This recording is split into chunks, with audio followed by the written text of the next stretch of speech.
ప్రైస్తలాడండి. యేసుతో నా జీవితం అనే ప్రోగ్రామ్‌కి మిమ్మల్ని ప్రేమపూర్వకంగా ఆహ్వానిస్తున్నాను. ఈ ఛానల్ వీక్షించిన మీ అందరికీ కూడా నా ధన్యవాదాలు. ఈ రోజున శ్రేష్టమైన మాటలు మనం ఈ బైబిల్ నుంచి నేర్చుకుంటున్నాం కదా!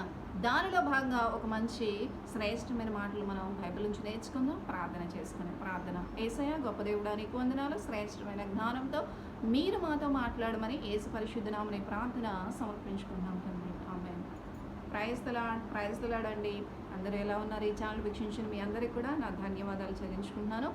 ఈ రోజున కలలు కనండి, ఆ కలలను సాకారం చేసుకోండి. ఈ మాటలు చెప్పింది ఎవరండి? అబ్దుల్ కలాం గారు. మరి ఆయన కూడా తన జీవితంలో ఎన్నో కష్టాలు, ఇరుకులు, ఇబ్బందులు, శ్రమలు ఎదుర్కొని ఒక ఉన్నతమైన స్థాయికి ఎదిగి నాసా సైంటిస్ట్గా ఒక ఉపగ్రహాన్ని మన దేశంలో మొట్టమొదటిగా మరి ఆ యొక్క నింగిలోకి పంపించిన వ్యక్తిగా తనకు ఎంతో శ్రేష్టమైన జ్ఞానం ఉంది, శ్రేష్టమైన చదువు ఉంది. అయినా సరే దానిని విదేశాల వారు అడిగి మీ యొక్క జ్ఞానాన్ని మాకు అందించండి, మీకు మేము ధనమిస్తామన్నా సరే ఆయన నా దేశాన్ని మరి నేను మోసం చేయను, నా దేశం కొరకు నేను బ్రతుకుతున్నానన్న రీతిగా మరి ఆయనకు నా శ్రేష్టమైన జ్ఞానం అంతా కూడా మన దేశం కోసం మరి వినియోగించారని చెప్పవచ్చు. దేవునికి స్తోత్రం. హల్లెలూయా. ఒక గొప్ప వ్యక్తి, ఆ గొప్ప వ్యక్తి యొక్క నినాదం ఏంటంటే కలలు కనండి, ఆ కలలను సాకారం చేసుకోండి. దేవునికి స్తోత్రం. హల్లెలూయా. అంటే ఈ రోజున ఆ కన్న కలలకి హార్డ్ వర్క్ చేయాలని, అంతేకాదు కానీ అసలు మనం ఉన్నతంగా ఎదగాలంటే హార్డ్ వర్క్ అనేది, అలాగే అంతేకాదు మనం జ్ఞానాన్ని ప్రతినిత్యము కూడా పొందుకోవాలని అనేకమైన అంతేకాదు మనం ఒక ఉన్నతమైన ఆ కళలు కనాలి, మరి ఆ కళలను సాకారం చేసుకోవాలంటే ఒక ఉన్నతమైన గురిని, గమ్యాన్ని కూడా కలిగి ఉండాలని అనేకమైన మంచి మాటలు చెప్పిన వ్యక్తిగా కూడా మరి అబ్దుల్ కలాం గారు ఉన్నారని చెప్పవచ్చండి. అంటే మనకు ఒక గొప్ప గురి, గమ్యం కలిగి ఉండాలి, దానికోసం మనం హార్డ్ వర్క్ చేయాలి. అంతేకాదు మనం జ్ఞానాన్ని నిరంతరము కూడా సంపాదించుకుంటూనే ఉండాలి. అప్పుడే మన జీవితంలో ఒక విజయాన్ని మనం చూడగలమని చెప్పారండి. దేవునికి స్తోత్రం. హల్లెలూయా. ఈ రోజున ఈ కళలు కనండి, మరి కళలను సాకారం చేసుకోండి అన్న రీతిగా మనము కూడా మన జీవితంలో ఎన్నో ఎన్నో ఎన్నో కళలు కంటూ ఉంటాం. మన బిడ్డల భవిష్యత్తు విషయంలో, జాబ్ విషయంలో, ఉద్యోగ విషయంలో, లేకపోతే ఉన్నతమైన స్థితికి ఎదిగే విషయంలో, ఉన్నతమైన పదవిని మరి పొందుకోవాలనే ఆశ, మరి ఈ రోజున అనేక విషయాల్లో శ్రేష్టమైన వాటిని కలిగి ఉండాలనే ఉన్నతమైన ఉద్దేశాన్ని, ఉన్నతమైన గురిని కలిగి ఉంటే దేవుడు మనతో మాట్లాడదు. ఏ రీతిగా అంటే కళలు కనండి, ఆ కళను సాకారం చేసుకున్న గొప్ప వ్యక్తి నినాదం ప్రకారం చూసుకున్నా సరే ఈ రోజున మనకి దేవుడు కళని, దర్శనాన్ని ఇచ్చి మన పట్ల ఒక ఉన్నతమైన ఉద్దేశాన్ని, ఉన్నతమైన సంకల్పాన్ని కలిగి ఉన్న దేవుడు ఏం చేస్తూ ఉన్నారంటే కళల ద్వారా, దర్శనం ద్వారా మనతో మాట్లాడు. ఏ రీతిగా అంటే పరిశుద్ధాత్మ అనుభవంతో నీవు నేను కలిగి ఉంటే ఆ పరిశుద్ధాత్మ అనుభవాన్ని, మరి దేవునితో సహవాసం కలిగి ఉన్న నీవు నేను మనమందరము కూడా కీడైనా మేలైనా సరే దేవుడు ప్రతిదానికి కూడా ముందుగానే తెలియజేసి దానిలో కీడైతే తొలగిపోవడానికి, మేలైతే రెట్టింపు ఆశీర్వాదంతో పొందుకోవడానికి మనకి హెచ్చరికగా కళని, దర్శనాన్ని ఇచ్చి మనల్ని ఎప్పటికప్పుడు దేవుడు సరిచేస్తూ ఉంటారు. దేవునికి స్తోత్రం. హల్లెలూయా. అంటే అపవాది ఎప్పుడూ కూడా సమస్యలు చూపించి మనల్ని భయపెడుతుంది. మనం వాటికి భయపడాల్సిన అవసరం లేదు. కానీ దేవుడు ఎప్పుడూ కూడా మరి మనకిచ్చిన కళ అయినా, దర్శనమైనా ఏదైనా సరే దేవుని చిత్తంలో ఉన్న బిడ్డలకి ఆయన కీడైనా మేలైనా తెలియచేయకుండా ఏది కూడా జరిగించరండి. ఎందుకంటే సొదొమ గొమొర్రా పట్టణాలు నాశనం అయిపోతున్నప్పుడు మరి అబ్రహాం గారికి తెలియచేశారు. ఎందుకంటే తన బంధువులు అక్కడ ఉన్నారు. అయ్యా 10 మంది నీతిమంతులు ఉంటే ఆ యొక్క ఆ నగరాన్ని లేదా ఆ పట్టణాన్ని నువ్వు కాపాడతావు అన్నప్పుడు ఆ వ్యక్తి యొక్క ప్రార్థన బట్టి మరి ఆ యొక్క లోతు కుటుంబాన్ని కాపాడినట్లుగా చూస్తాం. అలాగే ఈ రోజున మనకు కూడా దేవుడు కళలు, దర్శనాలు అనేవి ఇస్తూ ఉంటారు. అంటే అది కీడైనా మేలైనా సరే దాని విషయంలో కీడైతే తొలగిపోవడానికి, మేలైతే రెట్టింపు ఆశీర్వాదంతో మన జీవితం ముందుకు వెళ్ళడానికి దేవుని సన్నిధిలో నీవు నేను మరి ఎక్కువగా ప్రార్థించాలనే ఉద్దేశంతో ఈ కళలు, దర్శనాలు అనేవి మనకి ఇస్తూ ఉంటారండి. అది ఎవరికంటే పరిశుద్ధాత్మ అభిషేకం కలిగి, పరిశుద్ధాత్మ అనుభవంతో నీవు నేను దేవుని సన్నిధిలో సాగిపోయే వారికి మాత్రమే. దేవునికి స్తోత్రం. హల్లెలూయా. చాలామంది ఏదో ఒక దర్శనాలు వచ్చినాయి, కళలు వచ్చినాయి, లేకపోతే అదన్నీ కూడా నమ్మడానికి వీల్లేదు. కానీ పరిశుద్ధాత్మ అభిషేకాన్ని కలిగి ఉన్న నీవు నేను ప్రార్థించే వ్యక్తులుగా, దేవుని స్తుతించే వారంగా, దేవుని యొక్క ఆధ్యాత్మికమైన పరిశుద్ధాత్మ అనుభవాన్ని కలిగిన వ్యక్తులుగా నీవైనా నేనైనా మనం అందరమైనా కలిగి ఉంటే దేవుడిచ్చే ఏ దర్శనమైనా, ఏ కళ అయినా సరే అది ఖచ్చితంగా నెరవేర్చబడుతుంది. మరి బైబిల్ నుంచి చూసుకుంటే ఒక శ్రేష్టమైన వ్యక్తి ఉన్నారండి. ఆయనే ఏషియన్ గారు. మరి ఆయన్ని అందరూ కూడా కలలు కనేవాడు అంటే డ్రీమ్ బాయ్ అనేవారండి. దేవునికి స్తోత్రం, హల్లెలూయా. అంటే కలలు కనేవాడు వచ్చాడు అని చెప్పి అంటూ ఉండేవారు. ఎందుకంటే మరి ఆదికాండం 37వ అధ్యాయంలో చూసుకుంటే ఏషియాకు ఒక కలకని తన సహోదరుతో తెలియచెప్పగా వారు అతని మీద మరి పగపట్టిరి. అతడు వారిని చూచి, నేను కనిన ఈ కలను మీరు దయచేసి వినుడి. అదేమనగా, మనము చేనులో పనులు కట్టుచుంటిమి, నా పనులు లేచి నిల్చుండగా మీ పనులు నా పనును చుట్టుకొని నా పనుకు సాష్టాంగపడనని చెప్పాను. అందుకు అతని సహోదరులు, నిశ్చయంగా నీవు మమ్మల్ని ఏలేదవా అని చెప్పి ఇలాగా ఆయన అంటూ ఉంటారు. దేవునికి స్తోత్రం, హల్లెలూయా. అంతేకాదు మరోసారి వచ్చిన కళ కూడా ఉంటుంది. ఆ వచనాలన్నీ కూడా చక్కగా చదువుకుంటే 9వ వచనం, అతడు ఇంకొక కలకని తన సహోదరు తెలియజేసి, ఇదిగో నేను మరి ఒక కలకని అందులో చంద్రులు 11 నక్షత్రంలో నాకు సాష్టాంగపడి అని చెప్పాను. అతడు తన తండ్రితో తన సహోదరులను అది తెలియజెప్పినప్పుడు అతని తండ్రి, నీవు కానీ అన్న కళ ఏంటి, నేను నీ తల్లి నీ సోదరు నిత్యంగా వచ్చి నీకు సాష్టాంగపడదుమా అని చెప్పి మరి ఏషియా గారిని అంటారండి. దేవునికి స్తోత్రం, హల్లెలూయా. మరి చిన్ననాటి వయసులో దేవుడిచ్చిన ఆ యొక్క కళను లేకపోతే ఆ దర్శనాన్ని దేవుడు చూపించిన ఆ కళను మరి ఆయన ఎప్పుడూ కూడా మరవలేదు. కానీ తన లైఫ్లో ఎన్నో ఇబ్బందులు, ఇరుకులు, శ్రమలు, ఆ యొక్క శ్రమలో, ఇబ్బందుల ఆ కొలిమిలో కాల్చబడుతున్నప్పటికీ కూడా తనకు వచ్చిన ఈ దర్శనాల ద్వారా, ఆ కళల ద్వారా ఈ యొక్క ఏషేపుని తన అన్నదమ్ములు ఎంత ఇబ్బంది పెట్టినా దేవుడు చివరికి ఏం చేస్తాడంటే, ఇష్మాయిల్కి అమ్మబడిన స్థితిలో ఉన్న ఆ యొక్క వ్యక్తి పోతీఫర్ యొక్క ఇంటిలో ఒక దాసుడిగా ఉన్నా సరే, ఆ యొక్క భార్య అతని మీద నింద వేసినా సరే, ఆ యొక్క వ్యక్తి ఏమాత్రమో కూడా దేవుడు నాకు ఇంత అన్యాయం చేశాడేంటి, నేనెందుకు ఇన్ని శ్రమలు అనుభవిస్తున్నాను, దేవుడు నాకు ఇచ్చిన దర్శనాన్ని లేకపోతే నాకు ఇచ్చిన కళను దేవుడు మరి నాకు చూపించిందనే కదా నేను చెప్పాను. ఆ యొక్క అంటే ఆ లైఫ్ స్టైల్ నుంచి నేను నా దేవుడు నాకు చూపించిన ఆశీర్వాదకరమైన భవిష్యత్తు కోసమే నేను ఉన్నానని, ఆ జీవితం కొరకు నేను దేవునితో విశ్వాసం కలిగి జీవిస్తున్నాను కదా, మరి నాకెందుకు నా అన్నదమ్ములు కానీ నా వారందరూ కూడా నన్ను ఇబ్బంది పెడుతున్నారు. అంతేకాదు ఎటు చూసినా శ్రమలు, ఇరుకులు, ఇబ్బందులు, ఎటు చూసినా నాకు అవమానకరమైన పరిస్థితులు, అంతేకాదు కారాగారపు శిక్ష కూడా నాకు పడింది అని చెప్పి ఎప్పుడూ కూడా కృంగిపోలేదు. కానీ నిత్యము దేవుని స్తుతించే బిడ్డగా, ఆరాధించే బిడ్డగా, దేవుని యందు భయభక్తులు కలిగిన బిడ్డగా, పాపానికి దూరంగా ప్రభువుకు దగ్గరగా జీవించాడు. కాబట్టి దేవుడు అతని జ్ఞాపకం చేసుకుని ఏం చేశారంటే ఆ దేశానికి ఒక ప్రధాన మంత్రిగా చేసినట్లుగా చూస్తున్నాం. దేవునికి స్తోత్రం. ఎలా అంటే 44వ వచనం ఒకసారి చదువుతాం చూడండి. మరియు ఫరో ఏసేపుతో, ఫరోను నేనే, అయినను నీ సెలవు లేక ఐగుప్తు దేశం అంతటా ఏ మనుష్యును తన చేతినైనా కాళ్ళైనా ఎత్తకూడదని చెప్పాను. దేవునికి స్తోత్రం, హల్లెలూయా. చక్కగా అంటే ఆ దేశానికే ప్రధాన మనిషిగా మరి ఏషేపు ఉన్నట్లుగా చూస్తున్నాం. ఏషేపు స్టోరీ చాలా బాగుంటుందండి. దేవుని చిత్తమైతే చక్కగా ఆయన గురించి మరి బైబిల్ స్టడీలో వచ్చినప్పుడు ఖచ్చితంగా వివరిస్తాను. దేవునికి స్తోత్రం, హల్లెలూయా. అంటే ఈ వ్యక్తి తనకు వచ్చిన ఆ దర్శనాన్ని, ఆ కళని ఏమాత్రమో కూడా మర్చిపోలేదు. కానీ తన లైఫ్లో జరుగుతున్నవన్నీ కూడా తన మేలు కొరకే అని చెప్పి ఎప్పుడైతే దేవుని మీద విశ్వాసంతో ముందుకు సాగిపోయారో అప్పుడే గొప్ప ఉన్నతమైన శిఖరాన్ని అధిరోహించే స్థితిలో మరి ఆయన ఉన్నారని చెప్పవచ్చు. ఆ దేశానికి ప్రధానమంత్రిగా ఉండడమే కాదు, తను ఎప్పుడైతే మరి ఒక కళను చెప్పారో, అంటే మీరందరూ కూడా నాకు మరి సాష్టాంగ నమస్కారం, మీరు నాకు మొక్కుతారు, మీరు నాకు దాసులు అవుతారని చెప్పిన మాట దేవుడు ఎక్కడైనా నిరర్ధకం చేస్తాడా అంటే నిరర్ధకం చేయలేదని చెప్పవచ్చు. ఎలా అంటే 42వ అధ్యాయంలో 9వ వచనం ఒకసారి చదువుతాను చూడండి.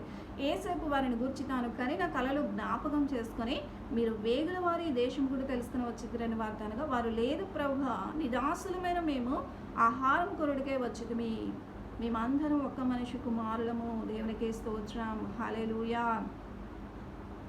నీ దాసులమైన మేము అంటే ఆ రోజు అన్నారు తండ్రి కానీ ఆ యొక్క బిడ్డలు వారందరూ అన్నదమ్ములు కానీ ఏమన్నారంటే, మేము మీకు దాసులమవుతామా అని. కానీ ఈ రోజున మేము వేగుల వారము కాదు, మేము మీ దాసులమయ్యా, మాకు దయచేసి ఆహారం ఇప్పించు అని చెప్పి ఏషేపుని బతిమాలుకునే స్థాయికి వచ్చారు. అంటే దేవుని నమ్ముకొని సాగిన నీవు నేను ఈ రోజున ఏ ఉన్నతమైన ఉద్యోగాన్ని కలిగి ఉండాలన్నా, ఉన్నతమైన ఆశీర్వాదాన్ని పొందుకోవాలనుకున్నా, లేకపోతే ఉన్నతమైన స్థానానికి ఎదగాలనుకున్నా, నీ జీవితంలో ఉన్న ప్రతి సమస్య నుంచి నీ విడుదల పొందుకొని శ్రేష్టమైన దీవెన కలిగి ఉండాలంటే నువ్వు చేయాల్సింది ఒకటే, దేవుని మీద విశ్వాసం ఉండి, మరి విశ్వాసం ఉంచి నీవు ఎదుర్కొంటున్న ప్రతి సమస్యకు మరి ప్రభువులోనే నీకు విజయం ఉందని ముందుకు సాగిపోయినప్పుడే దేవుడు నిన్ను ఆశీర్వదిస్తాడు.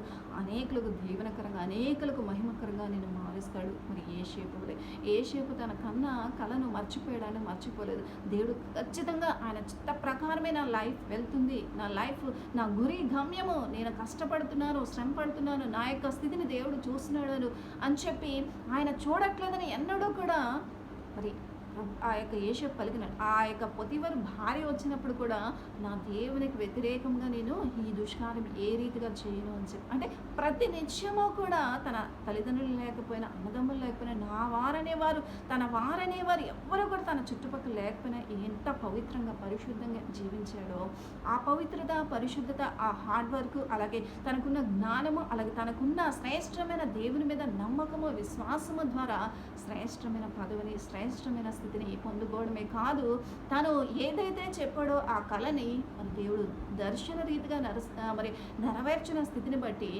తన అన్నదమ్ములను కూడా, అయ్యో నేను చెప్తే నమ్మలేదు, ఈరోజు నా దేవుడు నన్ను ఇట్టి స్థితిలో ఉంచాడని చెప్పి తనను తాను దేవుని మహింపరుచుకునే స్థితిలో స్తుతించే బిడ్డగా కూడా ఉన్నారని చెప్పవచ్చు. దేవునికి స్తోత్రం, హల్లెలూయా. అంటే ఈ రోజున నేను మనమందరము కూడా ఏదైనా సాధించాలన్నా, లేకపోతే మన జీవితంలో వస్తున్న ఇబ్బందులు, ఇరుకులు ఇవన్నీ కూడా వాటి ఎదుర్కొని నువ్వు ముందుకు వెళ్తున్నావంటే దేవుడు నీ పట్ల ఉన్నతమైన ప్రణాళిక, ఉన్నతమైన ఉద్దేశాన్ని, ఉన్నతమైన సంకల్పాన్ని కలిగి ఉన్నాడు. జాగ్రత్తగా నీ యొక్క జీవితాన్ని దేవునికి అప్పగించుకొని నీకు వచ్చిన దర్శనమైన, నీకు వచ్చిన కళ అయినా, ఏదైనా సరే దేవుడు చూపించినప్పుడు అది కీడైనా మేలైన ప్రతి విషయంలో నువ్వు ప్రార్థించి ప్రభు సన్నిధిలో నమ్మకంగా, విశ్వాసంతో నువ్వు ముందుకు సాగినప్పుడు నీ జీవితంలో ఏం జరుగుతుందంటే ఆశీర్వాదము, మేలు జరుగుతుంది. కీడైతే తొలగిపోతుంది, మేలైతే రెట్టింపు ఆశీర్వాదంతో నీ జీవితం మారిపోతుంది. ఈ యేషేపు జీవితం వలె మరి యేషేపు మరి అసలు ఏనాడైనా అనుకున్నాడా నేను ఒక దేశానికే ప్రధానమంత్రిగా ఉంటానని? ఏనాడు కూడా ఊహించలేదు. కానీ ఊహించని కార్యాలను చేయగల సమర్థుడైన దేవుడు ఎవరండి?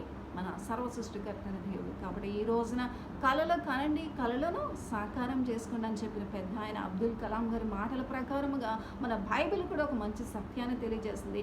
దేవుడు ఇచ్చిన కళలు కానీ, దర్శనాలు కానీ దేవుడు మనతో మాట్లాడుతున్నప్పుడు హెచ్చరికైనా, అది కీడైనా మేలైనా మన కొరకు దేవుడు మనల్ని చూపించినప్పుడు అబ్రహాం విషయంలో తెలియజేశారు, కీడు నుంచి తప్పించడానికి లోతుని కాపాడారు ఆ వ్యక్తి ప్రార్థన ద్వారా. అంటే ఈ రోజున నేను మనమందరము కూడా ఒక కీడు తప్పిపోవాలని, ఒక మేలు మన జీవితంలోకి రావాలని మనం ఏం చేయాలండి? ప్రార్థన చేస్తే నీవు పొందుకున్న, దేవుని ద్వారా పొందుకున్న ఆ కళ అయినా, దర్శనమైనా, లేకపోతే నీవు కలిగిన గురి గమ్యము, నీవు అనుకున్నది సాధించాలంటే కష్టపడాలి. అంతేకాదు ప్రతినిత్యం దేవుని యొక్క జ్ఞానాన్ని సంపాదించుకోవాలి. అంతేకాదు ప్రతినిత్యము కూడా దేవుని మీద విశ్వాసం ఉంచి ముందుకు సాగిపోయినప్పుడు నీ లైఫ్ ఎలా ఉంటుందంటే ఆశీర్వాదకరంగా ఉంటుంది. దేవునికి స్తోత్రం, హల్లెలూయా. అంతేకాదు ఆ వ్యక్తిని చూసుకుంటే అండి,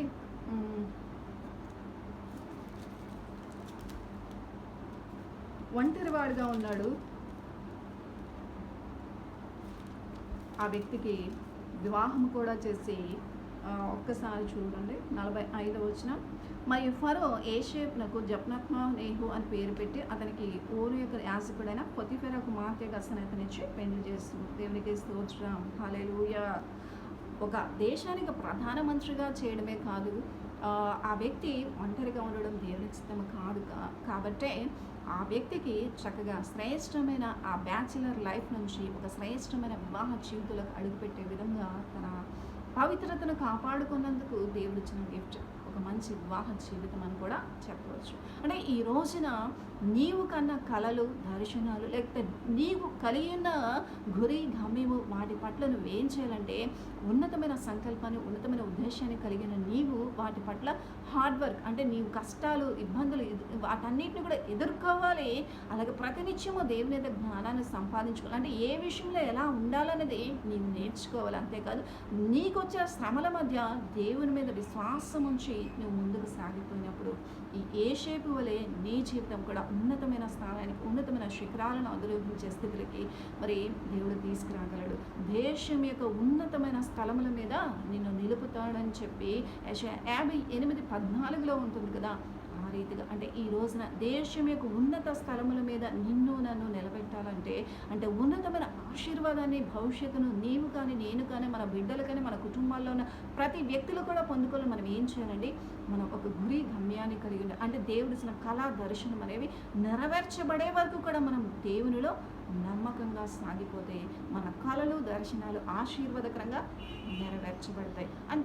అంతేకాని కళలకంటూ మరి అలాగే సోమరిపోతులా ఉండడం దేవుని చిత్తము కాదు. కానీ ఆ కన్న కళ అంటే నీవు కలిగిన గురి గమ్యము, అది చదువు విషయంలో అయినా, వివాహ విషయంలో అయినా, ఉద్యోగ విషయంలో అయినా, మరి ఏ విషయంలో అయినా సరే దాని విషయంలో నువ్వు కష్టపడాలి, దేవుని సన్నిధిలో గోచాడాలి, ప్రతి విషయాన్ని కూడా దేవునికి అప్పగించాలి. అప్పుడే నీ పట్ల దేవుడు ఉన్నతమైన ఆశీర్వాదాలు ఇవ్వగల సమర్థుడు. కాబట్టి ఈ రోజున ఈ శ్రేష్టమైన మాట ద్వారా మన జీవితాల్లో ఒక ఆశీర్వాదం రావాలని ప్రార్థన చేస్తున్నాం. కళలు కనండి, ఆ కళలను సాకారం చేసుకోండి. అంటే ఈ రోజున దేవుడు మీకు ఇచ్చిన ఆ కళలైనా, దర్శనాలైనా, లేకపోతే నీవు కలిగిన ఏ గురి గమ్యాన్ని, జాబ్ రాలేదా, ఉద్యోగంలో స్థిరత్వం లేదా, లేకపోతే ఏ విషయంలో అయితే నేను అనుకున్నది నేను సాధించలేక ఎన్నో శ్రమలు, నిందలు, అవమానాలు ఎదుర్కొంటున్నాను, నా లైఫ్కి ఒక ముగింపు రాదా, నా లైఫ్లో నేను ఆశీర్వాదాన్ని, ఆనందాన్ని నేను చూడలేనా అని చెప్పి అనుకుంటున్నావా? ఈరోజు నీ ప్రార్థనలో ఏకీభవించు. దేవుడు నీ పట్ల ఉన్నతమైన ఆశీర్వాదాన్ని కలగ చేయబోతున్నాడు. ప్రార్థించు. ఖచ్చితంగా దేవుడు దర్శనం ద్వారా, కళ ద్వారా మరి నీతో మాట్లాడి నువ్వు ప్రతినిత్యము కూడా దేవునితో ప్రార్థిస్తూ, వాక్యం చదువుతూ, దేవుని సన్నిధిలో ఎదుగుతున్నప్పుడు, పరిశుద్ధాత్మ అనుభవాన్ని కలిగినప్పుడు ఖచ్చితంగా దేవుడు నీ పట్ల ఒక ఉన్నతమైన దర్శనాన్ని, కళని నీకు చూపించి నీ భవిష్యత్తు ఆశీర్వాదకరంగా మలచగల సమర్థుడైన దేవుడు మనకున్నాడు. కాబట్టి ప్రార్థనలో ఏకీభవించు. ప్రార్థన. యేసయ్యా, గొప్ప దేవుడా, నీకు వందనాలు. శ్రేష్టమైన జ్ఞానంతో మీరు మాట్లాడారు ప్రభా, మీకు వందనాలు. అయ్యా, మా బిడ్డలందరూ కూడా నాయన ఉన్నతమైన భవిష్యత్తును సంపాదించుకోవాలని, వారి బిడ్డల విషయంలోనే కానీ, వారి కుటుంబాల విషయంలోనే కానీ, ఎన్నో వ్యసనాలతో ఉన్న వారిని కానీ, ఎన్నో దౌర్భాగ్యమైన కార్యాలు చేస్తున్న వారి విషయంలోనే కానీ, వాటి నుంచి విడుదల పొందుకోవాలని, ఉన్నతమైన శ్రేష్టమైన ఆశీర్వాదకరమైన భవిష్యత్తును వారి బిడ్డలు, వారి కుటుంబాలను, వ్యక్తులు పొందుకోవాలని వీళ్ళు ఆశపడుతున్నారు. ఆశపడ్డ ప్రాణాన్ని తృప్తిపరచే రీతిగా బిడ్డల విషయంలో మీ కార్యాన్ని సఫలం చేయండి. శక్తి చేత కాదు, భక్తి చేత కాదు, ఆత్మ ద్వారా కార్యం చేస్తానన్నావు ప్రభా. పరిశుద్ధాత్మ అనుభవంతో నాయన బిడ్డలందరూ కూడా నాయన మీ సన్నిధిలో ఏకీభవించి ప్రార్థించినప్పుడు మీ పరిశుద్ధాత్మ అభిషేకంతో కూడా మీ ఆత్మ కార్యం వారి పక్షాన నాయన కార్యం జరిగించేలాగా సహాయం చేయండి. ఆయా బిడ్డలు ఏ విషయంలో అయితే నా ప్రభా కార్యం జరగాలని ఆశించున్నారో ఆ కార్యాలని కూడా యేసు నామంలో జరుగునట్లుగా సహాయం చేసి, అన్ని నామముల కన్నా శ్రేష్టమైన, దివ్యమైన యేసు పరిశుద్ధ నామంలో ప్రతి ఒక్కరు కూడా పొందుకోలాగా సహాయం చేయమని యేసయ్య నామంలో అడిగి వేడుకను పొందుకుని ఉన్నాము తండ్రి. ఆమేన్. Praise the lord.